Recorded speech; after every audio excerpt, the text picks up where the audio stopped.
भारताचे एक सार्वभौम समाजवादी धर्मनिरपेक्ष लोकशाही गणराज्य घडवण्याचा त्याच्या सर्व नागरिकास सामाजिक आर्थिक व राजनैतिक न्याय विचार अभिव्यक्ती विश्वास श्रद्धा व उपासना यांचे स्वातंत्र्य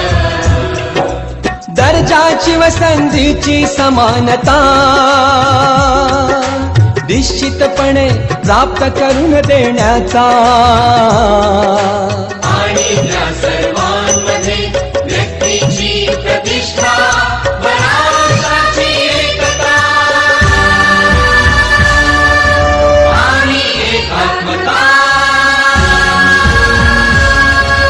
यांचे आश्वासन देणारी बंधुता प्रवर्धित करण्याचा संकल्पपूर्वक निर्धार करून आमच्या संविधान सभेत आज दिनांक